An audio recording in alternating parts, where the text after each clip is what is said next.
नमस्ते। Pregnancy to parenting में आपका स्वागत है। आज हम बात करेंगे कि डिलीवरी के बाद माँ को किस तरीके से अपना ध्यान रखना है, पोस्ट नेटल केयर किस तरीके की होनी चाहिए जिससे कि उसका जो पेट है, तोंद है वो भी ना निकले, रिकवरी भी अच्छे से हो और वो बच्चे को ब्रेस्ट फीडिंग भी अच्छे से करवा सके। तो इन सब चीज़ों को आयुर्वेद में भी बहुत इंपॉर्टेंस दी गई है। तो हम आयुर्वेद के साथ ये सब चीज़ें देखेंगे कि किस तरीके से हमें अपना ध्यान रखना है। फर्स्ट 40 डेज, अगर आपकी नॉर्मल डिलीवरी है तो फर्स्ट 40 डेज, अगर आपकी सिजेरियन है तो फर्स्ट 60 डेज। तो वीडियो बहुत ही इंपॉर्टेंट है, लास्ट तक बने रहेगा।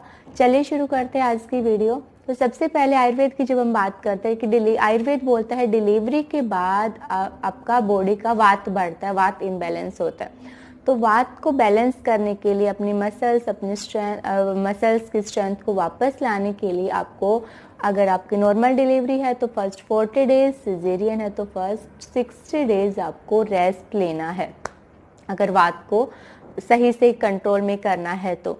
दूसरा, आपका मॉडर्न साइंस आजकल क्या कहती है, क्योंकि आजकल हम आयुर्वेद को छोड़ के मॉडर्न साइंस पे ज़्यादा बिलीव करते हैं। तो मॉडर्न साइंस कहता है कि आपका यूट्रस को वापस आने के लिए और आपके यूट्रस के आसपास जो भी मसल्स हैं उनको उनकी स्ट्रेंथ को वापस लाने के लिए भी आपको सेम चीज़ें वहीं 40 और 60 डेज नॉर्मल और सिजेरियन डिलीवरी में आपको रेस्ट ही लेना है। तो एक चीज़ तो हो गई कि रेस्ट बहुत इंपॉर्टेंट है। डिलीवरी के बाद आपको कोई भी भारी आइटम नहीं उठाना है, भारी काम नहीं करना है। हाँ, वॉक थोड़ा बहुत ओके है और आपको पूरा रेस्ट लें तो बहुत ही अच्छा है। दूसरी चीज़ ये तो हो गई, पहली चीज़ जो मॉडर्न साइंस और आयुर्वेद दोनों सेम ही कह रहे हैं। दूसरी चीज़ जो आती है वो आती है बेली बाइंडिंग। बेली बाइंडिंग बहुत ही इम्पॉर्टेंट है अगर आप नहीं चाहते कि आपकी तोंद निकले डिलीवरी के बाद। तो बेली बाइंडिंग में क्या करना है हमें, जैसे अगर नॉर्मल डिलीवरी है तो डिलीवरी के जस्ट बाद आप बेली बाइंडिंग कर सकती है, और अगर सिजेरियन डिलीवरी है तो जब तक आपके स्टिचेस ठीक नहीं होते तब तक नहीं, लेकिन जैसे स्टिचेस ठीक हो जाते हैं उसके बाद आप बेली बाइंडिंग कर सकते हैं। तो बेली बाइंडिंग में मैंने जो किया था पहले, मेरी क्योंकि नॉर्मल डिलीवरी थी तो मैंने तुरंत शुरू कर दिया था बेली बाइंडिंग डिलीवरी के जस्ट बाद। तो मैंने पहले कॉटन के दुपट्टे से बेली बाइंडिंग की थी, जो बहुत ही कंफर्टेबल था। उसको आप दिन रात चाहे तो पहन सकते हैं, मतलब कॉटन के दुपट्टे से बेली बाइंडिंग कर सकते हैं, कोई दिक्कत नहीं होती है। लेकिन एटलीस्ट 6 आवर्स आपको बेली बाइंडिंग करनी है। कॉटन के दुपट्टे का एक ड्रॉबैक क्या था कि वो बार बार लूज हो जाता था। फिर मैंने बेली बेल्ट ऑर्डर की, तो बेली बेल्ट से आपको जितना चाहे आप उसको टाइट बांध सकते हैं अपने टमी को, लेकिन उसका ड्रॉबैक एक ये था कि जब आप बैठते हो तो जैसे बेली बेल्ट ऐसे होती है तो वो चेस्ट वाले एरिया में थोड़ी सी चुभती है, उसकी वजह से थोड़ा सा अनकंफर्टेबल होता है। अदरवाइज रेस्ट करते हुए और वॉक करते हुए आपके लिए वो बहुत अच्छी है। तो आप बेली बेल्ट भी यूज़ कर सकते हैं या फिर कॉटन का दुपट्टा जो आपके लिए कंफर्टेबल हो वो आप कर सकते हैं। बाकी बेली बाइंडिंग के क्या क्या फ़ायदे हैं, क्यों हमें करना चाहिए, वो सब आप आई बटन पर क्लिक करके वो वीडियो देख सकते हैं। चलिए, दूसरी बात हुई है। तीसरी बात, आपको मालिश का ध्यान रखना है। मसाज और मालिश बहुत ही इम्पॉर्टेंट है डिलीवरी के बाद। देखिए, आयुर्वेद कहता है जब भी बॉडी में वात बढ़ता है, आप मालिश ही एक उसका तोड़ है, मालिश ही है जो उसको बैलेंस कर सकता है। तो मालिश बहुत ही ज़रूरी है डिलीवरी के बाद। आपकी नॉर्मल डिलीवरी हुई है तो आप नॉर्मल या सिजेरियन, मालिश तो आप दोनों ही केस में शुरू करवा सकते हैं डिलीवरी के 1-2 दिन बाद। लेकिन बस ध्यान इतना रखना है कि नॉर्मल डिलीवरी में आप लोअर एब्डोमेन की मालिश कर सकते हैं, कोई प्रॉब्लम नहीं है। सिजेरियन के केस में आपको जब तक वो स्टेजेस ठीक नहीं हो जाते हैं तब तक आपको लोअर एब्डोमेन की मालिश नहीं करवानी। इस चीज़ का आपको विशेषकर ध्यान रखना है। मालिश के लिए कौन सा तेल यूज़ करना चाहिए, उसके लिए शीरबाला मैंने तेल जो है वो यूज़ किया था। क्यों किया था वो भी आप आई बटन पे उसका लिंक है वीडियो का, आप जा कर के देख सकते हैं। शीरबाला एक बहुत ही वातनाशक अच्छा तेल होता है।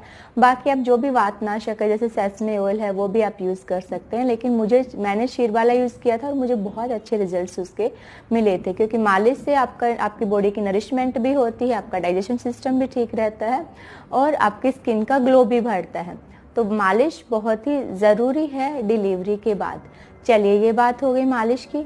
अब उसके बाद हम बात करते हैं कि खाने पीने का हम किस तरीके से ध्यान रखें। तो खाने पीने में आपको 2 चीज़ों का ध्यान रखना है कि आप खा पी क्यों रहे हैं। एक तो आपको अपना रिकवरी चाहिए फटाफट, दूसरा आपको लैक्टेशन की ज़रूरत है ना। बच्चे को आप जब ब्रेस्ट फीडिंग करवा रही होती है तो दूध बनना चाहिए अच्छे से कि बच्चे का पेट भर जाए, बच्चे की ग्रोथ जो है वो अच्छी बनी रहे। तो इन 2 चीज़ों के लिए आपको क्या क्या चीज़ें करनी है, तो उन 2 चीज़ों का आपको ध्यान रखना है। तो उसके लिए सबसे पहले अगर हम बात करें आयुर्वेद की, तो आयुर्वेद कहता है जब वात जो होता है तो वो ठंडे नेचर का होता है, तो उस केस में हमें कोई भी ठंडी चीज़ें, आइसक्रीम वगैरह फर्स्ट 40 to 60 डेज नहीं खानी है। कोई भी स्पाइसी चीज़ नहीं खाना है, कोई भी ऑयली ज़्यादा चीज़ें, फ्राइड जैसी चीज़ें जो होती है वो नहीं खानी है। और ये तो था कि हमें क्या नहीं करना है। अब बात आती है कि क्या करना है। तो अगर मेरे केस की अगर मैं बात करूं खाने पीने की, तो सबसे पहले मैं उठते ही जैसे फ्रेश वगैरह होके आराम से और मैं लेती थी हर्बल टी। हर्बल टी में आप कैसे बनाते हैं वो भी मैंने, आप आई बटन पे क्लिक करके देख सकते हैं कि वो किस तरीके से बनाई जाती है। तो वो बहुत ही हेल्पफुल है आपके पेट को कम करने के लिए भी, और आपकी जो भी जैसे उस टाइम हमारा मेंस्ट्रुअल साइकिल चला होता है उस तो बॉडी की क्लीनिंग के लिए भी बहुत ही अच्छा है, हमारे डाइजेशन सिस्टम के लिए भी वो बहुत ही अच्छा है। हर्बल टी लेने के बाद जैसे रीजनल वाइज अलग अलग जगह पे अलग अलग चीज़ें होती हैं। हमारे यहाँ पे अजवाइन के लड्डू डलते हैं। अजवाइन जो है वो क्लीनिंग के लिए भी बहुत अच्छी है और रिकवरी के लिए भी बहुत अच्छी है। तो उसमें क्या करते हैं, क्योंकि मेन जो एरिया हमारा नीचे वाले पोर्शन पे सबसे ज़्यादा इफेक्ट पड़ता है डिलीवरी के होते टाइम, तो उसके एरिया को ठीक करने के लिए अजवाइन हमारे यहाँ सबसे बेस्ट मानी जाती है। तो कैसे करते हैं, जैसे अजवाइन लिया, उसको पीस लिया थोड़ा सा रोस्ट करके, और फिर उसमें जब ये सब कब करते हैं, जब आपकी प्रेगनेंसी चल रही होती है 7 मंथ्स के आसपास जब हो जाते हैं। क्यों करते हैं वो भी मैं आपको बताऊंगी। तो इसमें क्या करते हैं, अजवाइन लिया, अजवाइन आप आधा किलो भी ले सकते हैं, आई थिंक इतना ही बहुत होगा। तो उसको रोस्ट करके हल्का सा और पीस के और घी डाल दिया उसके अंदर, इतना घी कि घी हल्का सा उसके ऊपर तैरने लगे। और फिर उसके पास कील या लोहे की कुछ चीज़ या फिर मैच बॉक्स आप रख सकते हैं। हमारे यहाँ ये कस्टम होता है क्योंकि नेगेटिव एनर्जी से उस चीज़ को बचानी होती है। तो ये सब करके रख दिया जाता है, और जब डिलीवरी होती है तो उसके अंदर गुड़ डाल दिया जाता है, गुड़ पाउडर डाल दिया जाता है। और फिर या तो आप चाहे तो लड्डू बना सकते हैं, या वैसे ही 1 बाउल आप सुबह खाली पेट खा के और ऊपर से दूध पी सकते हैं। 7 मंथ में क्यों डाला जाता है, क्योंकि ये थोड़ी सी कड़वी होती है, तो उसकी कड़वाहट को थोड़ा कम करने के लिए ये हम करते हैं 7 मंथ में। आप चाहे तो तुरंत भी कर सकते हैं, कोई दिक्कत नहीं इसके अंदर। अजवाइन ली, हल्का सा रोस्ट किया जरा सा, और उसको पीस के और उसमें घी और गुड़ पाउडर आप मिला के ले सकते हैं। ये हमारे यहाँ का ये करते हैं हमारे इस साइड, जैसे नॉर्थ की साइड, हरियाणा पंजाब इस साइड। तो आप ये कीजिए। उसके बाद जैसे आपने ये ले लिया, आपके यहाँ पे अगर कोई किसी अलग तरीके के लड्डू बनते हैं कुछ ड्राई फ्रूट्स के, हमने ड्राई फ्रूट्स हमारा फर्स्ट 10 to 15 डेज ये खाई जाती है अजवाइन, उसके बाद हम ड्राई फ्रूट्स के लड्डू डालते हैं, गोंद के ड्राई फ्रूट्स के। तो फर्स्ट 10 to 15 डेज आपको किस तरीके से ध्यान रखना है वो भी मैं बताऊंगी, और उसके बाद आगे कैसे ध्यान रखना है वो भी मैं आपको बताऊंगी। का फर्स्ट आएगा कि ये जो लड्डू खा रहे हैं इसका आएगा, दूसरा डिफरेंस आएगा कि आप घी का आएगा, और तीसरा आएगा रोटी चपाती का। तो फर्स्ट 6 डेज हमारे यहाँ रोटी भी नहीं दी जाती है, सिर्फ दाल और पालक दिया जाता है 1 बाउल, वो रात में। जैसे हमने दोपहर में सुबह ये खा लिया, उसके बाद हम बात करते हैं 11 बजे से। 11 बजे से क्या करते हैं हम लोग, जो भी पपाया होता है फ्रूट में या फिर चीकू होता है वो देते हैं। पपाया सबसे बेस्ट होता है, कॉन्स्टिपेशन वगैरह नहीं होता है। अगर इन केस आपको कॉन्स्टिपेशन हो जाता है तो उसका भी मैं आपको बताऊंगी आगे क्या करना है लास्ट में वीडियो के, तो वीडियो प्लीज़ एंड तक ज़रूर देखना।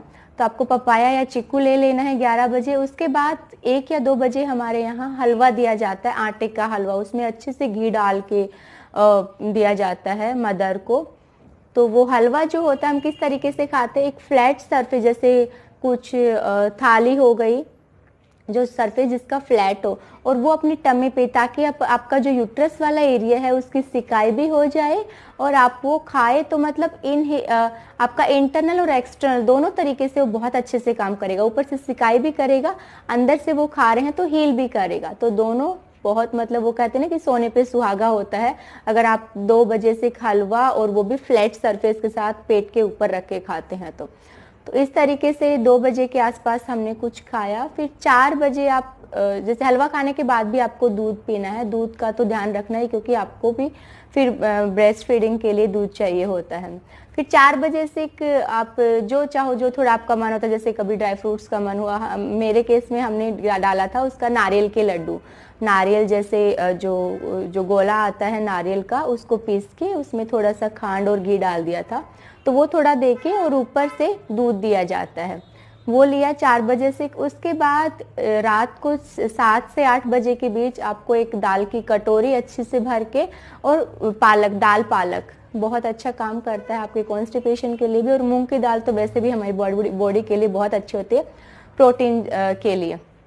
तो ये हो गया, ये था हमारा 7 to 10 डेज का, जिसमें हमें सिर्फ और सिर्फ ये खाना होता है, घी थोड़ा कम लेना होता है, जैसे कि सुबह लड्डू में हो गया और फिर हलवे में हो गया। बाद में क्या होता है, जैसे 6 to 7 डेज हो जाते हैं तो हम रोटी देना शुरू कर देते हैं। जैसे 6 to 7 डेज बाद मुझे हल्का सा एक छोटा सा फुल्का, और उस फुल्के में भी वो मोइन की रोटी बनाते हैं, जैसे आटे में घी डाल के फिर उसको गूंदते हैं, थोड़ा सा घी डाला, फिर पानी, गुनगुना पानी डाल के और उसको गूंद के, और फिर वो छोटी सी रोटी और दाल के साथ वो आपको शाम को दी जाती है। मतलब आपका हल्का फुल्का अनाज जो है, आटा जो है वो शुरू हो जाता है। और घी खाना है आपको 8 to 9 डेज बाद। जैसे 8 to 9 डेज हो जाएं तो आपको दाल में भी घी डालना है, आपको दूध में भी घी डाल के ले सकते हो, आप जितना घी चाहे खा सकते हो। 8 to 9 डेज बाद कोई दिक्कत नहीं है, वो बहुत ही अच्छा काम करेगा आपकी फास्ट रिकवरी में। तो 8 to 9 या 10 डेज बाद आप घी खाना शुरू कीजिए अच्छे से, दूध में डाल के, आप दाल में डाल के, आप कोई और सब्जी खा रही हैं, हरी सब्जी पत्तेदार या भुजी जो बना रही हैं उसमें डाल के आप बहुत अच्छे से फुल्के में घी डाल के, किसी भी तरीके से घी खाइए, बस भर भर के घी खाइए, बहुत अच्छा काम करेगा आपकी बॉडी की क्लीनिंग के लिए भी, जो हमारी मेंस्ट्रुअल साइकिल चल रही है उसके लिए भी, और हमारी बॉडी की स्ट्रेंथ को भी वापस लेके आएगा। उसके बाद जब ये अजवाइन हमारी ख़त्म हो जाती है, फिर हमें दिए जाते हैं ड्राई फ्रूट्स के लड्डू, जिसमें आपके गोंद के लड्डू भी डलते हैं, गोंद भी डलता है, क्योंकि गोंद जो होता है वो हमारे जॉइंट्स के लिए बहुत अच्छा काम करता है, और उस गोंद की तासीर जो है वो गर्म है, तो वो हमारी बॉडी की क्लींजिंग के लिए भी बहुत अच्छा काम करेगा।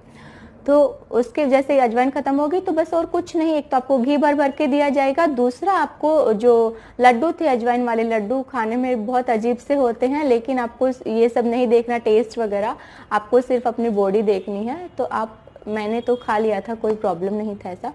और उसके बाद आपका लड्डू शुरू हो जाएगा 10 डेज के बाद, ड्राई फ्रूट्स वाला लड्डू, और घी शुरू हो जाएगा। तो इस तरीके से आपको खाना खाना है। उसके बाद आपको करना क्या है, जैसे सुबह शाम जबकि आपकी डिलीवरी हो जाती है, उसके बाद जब भी आप कोई खाना खा रहे हैं तो सुबह शाम आपको दशमूला रेस्ट लेनी है। वात के लिए बहुत अच्छी हर्ब है ये दशमूला रेस्ट, जो लिक्विड में आती है वो लेके आ जाइए। उसका 5 to 10 ml, 5 ml से शुरू कीजिए, 5 ml लीजिए, उसके बाद 10 ml उसमें थोड़ा लुकवार्म वाटर डाल के खाना खाने के बाद आपको वो पी जाना है। सुबह शाम दिन में 2 बार लेना है, बहुत अच्छा काम करेगा वात के लिए, बहुत ही बढ़िया मेडिसिन है। ये आपको करना है सुबह शाम, आपको 2 महीने ये सब करते रहना, दशमूला रेस्ट कंटिन्यू रखनी है। और दूसरा जो है, जैसे ये तो हो गया हमारी बॉडी के लिए, अब बच्चे के लिए, बच्चे की ग्रोथ के लिए मिल्क, ब्रेस्ट मिल्क बहुत ज़रूरी है। उसके लिए हो गया आपका शतावरी चूर्ण।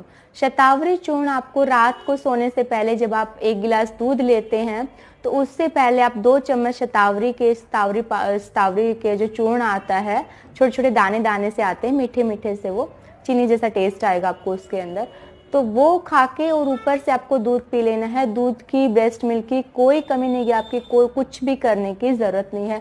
आप जीरा सुबह ले रहे हैं हर्बल टी में, वो भी बहुत अच्छा काम करता है लैक्टेशन के लिए, और आप रात में ले रहे हैं शतावरी चूर्ण, जो आपको आपकी बॉडी में रसायन का काम करता है। रसायन मतलब बॉडी को अच्छे से नरिश भी करता है, बॉडी के अंदर स्टेमिना भी लेके आता है, और आपका लैक्टेशन भी बढ़ाता है। तो ये चीज़ें करनी आपको बहुत ज़रूरी है।